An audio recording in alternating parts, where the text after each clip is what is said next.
Buenas tardes, mi nombre es Jorge Emilio Domínguez Nájera, estudiante de la carrera de Ingeniería en Desarrollo de Software, y mediante este video les voy a presentar la actividad 1 de la unidad 2, donde se explica y se muestra el uso de conceptos básicos como del entorno de Visual Studio, como el examinador de objetos, la barra de propiedades, el explorador de soluciones y las vistas de diseño y código. Bueno, primeramente se va a crear un archivo ficticio, o más bien que va a servir como muestra. Este proyecto va a ser una aplicación de Windows Form, dado que para los alcances de esta actividad es necesario mostrar cómo funciona la interfaz gráfica para crear elementos.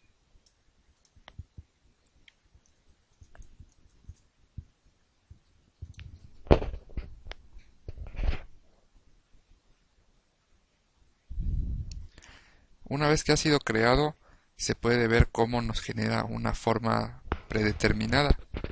Esta forma predeterminada es muy usual como una ventana donde se van a alojar los diferentes componentes. Aquí en el lado izquierdo podemos ver el cuadro de herramientas o toolbox, como se llamaría en inglés, el cual nos permite escoger diferentes herramientas y componentes que ya han sido creados. Como se puede ver, existen diferentes categorías, como controles que se consideran comunes, donde podemos ver punteros, botones, checkbox, labels, combo box, etcétera.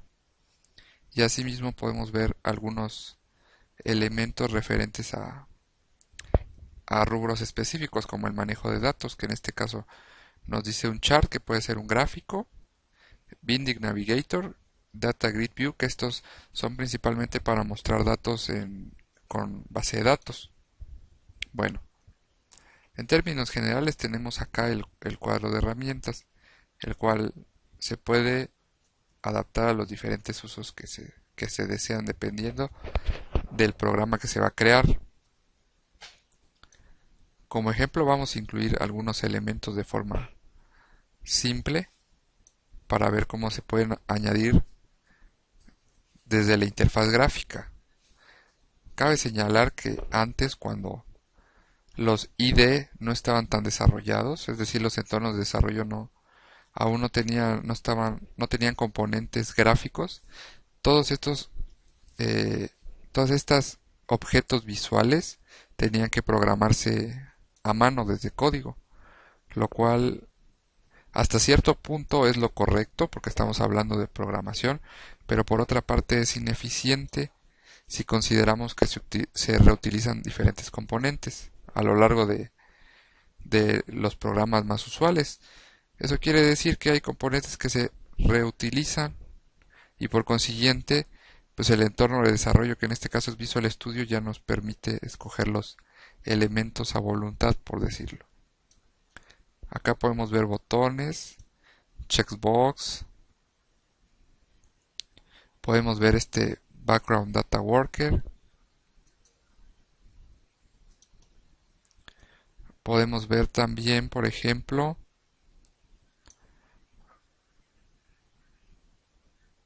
un picture box que sirve para guardar una imagen, un calendario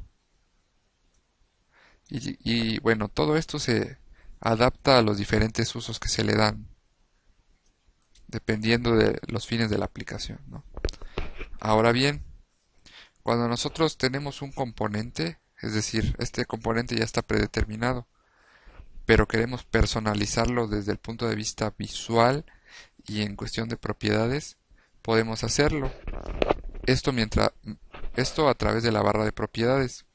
Acá la vista no la tenemos todavía, pero nos vamos acá, nos dirigimos acá a la vista de propiedades y nos va a mostrar el objeto, en este caso el listbox, y todas sus diferentes propiedades. Por ejemplo, en apariencia, nosotros le podemos cambiar el color a diferentes colores que ya están predeterminados.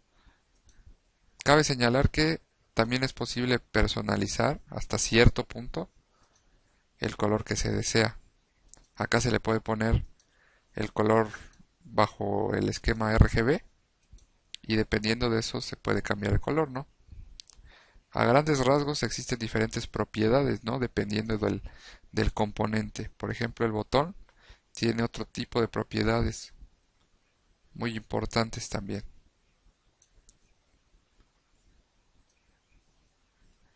Bueno, a grandes rasgos para esto nos sirve la barra de propiedades para poder ver las propiedades de los elementos gráficos y manipularlas sin necesidad de tocar una línea de código. Ahora bien, ¿qué pasa si nosotros queremos ver el código o trabajar sobre el mismo en base a los componentes gráficos? Podemos darle doble clic a cualquier elemento y automáticamente se nos va a mostrar, eh, digamos, desde el punto de vista de código. En este caso se crean métodos. Aquí podemos observar la clase que es form1, que en este caso hace referencia a este objeto, el objeto general, el contenedor. Y a partir de ahí tenemos este método que inicializa el componente y diferentes métodos que pueden ser ejecutados de acuerdo a los componentes. Esto quiere decir, en términos simples, que son los eventos. Mediante estas, digamos, esta jerarquía, podemos nosotros establecer código personalizado o métodos, o bien llamar a otras clases de, de nuestro proyecto para que se ejecuten específicamente en el componente. Este es desde la vista de código. Y bueno, como se puede observar y como se puede imaginar, esto es muy útil pues, para mantener un balance entre diseño y desarrollo. Bueno, ahora bien, vamos a ir a otro tema. Eh, en este caso, el explorador de soluciones. ¿Para qué nos sirve el explorador de soluciones? Acá lo tenemos. Pues en términos simples, para tener agrupados todos los archivos y componentes que van a conformar el proyecto o la solución. En este caso podemos ver acá la parte del form, la cual está orientada específicamente al formulario como tal. Podemos ver los diferentes componentes, clases y objetos que lo conforman. Y asimismo podemos ver acá el programa con la extensión de C#, que en este caso sirve para ejecutar el programa, el método main en este caso. Bueno, hay algo aquí muy interesante. Por ejemplo, acá podemos ver que ya se crean métodos predeterminados. Estos métodos, acá se puede observar form1, sirven para que en el momento en que se corra la aplicación se ejecute el formulario el cual tenemos acá. Si nos ponemos a pensar en una aplicación de consola, estos métodos no se incluyen por defecto. Pero en este caso, como nosotros hemos designado que queremos hacer una aplicación que va a tener ventanas o formas, pues ya el mismo entorno de desarrollo nos facilita esa tarea, lo cual es una cuestión a destacar de Visual Studio. Bueno, entonces a grandes rasgos el explorador de soluciones nos sirve para mantener agrupados y poder ir de forma fácil a cualquier archivo que necesitemos. Acá podemos ver cómo se desglosa digamos que los archivos que se utilizan y a partir de ahí podemos ir a donde queramos. Bueno, ahora bien, tenemos otra herramienta muy útil que se llama el examinador de objetos. Para poder acceder a ella tenemos que ir al apartado de ver o view y tenemos acá. También existe un comando que es control alt j para poder acceder a ella de forma fácil. En este caso le damos clic y ahora nótese que es posible ver todos los componentes que están en esta solución, digamos, o que pueden ser útiles. Y acá tenemos nuestra solución, digamos. Podemos ver que hay una jerarquía Este apartado, es decir, esta ventana lateral izquierda, se llama panel de objetos, donde por cuestiones redundantes se puede decir que podemos visualizar los objetos de forma general. Si vamos más a profundidad, podemos ver los diferentes componentes de las clases base. Ahora bien, aquí en la parte de abajo tenemos al panel de descripción. Este panel describe el componente o objeto que estamos viendo.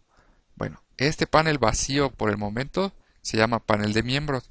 Acá se pueden ver las clases, los datos y los métodos que se ejecutan en cada, por decirlo así, en cada objeto.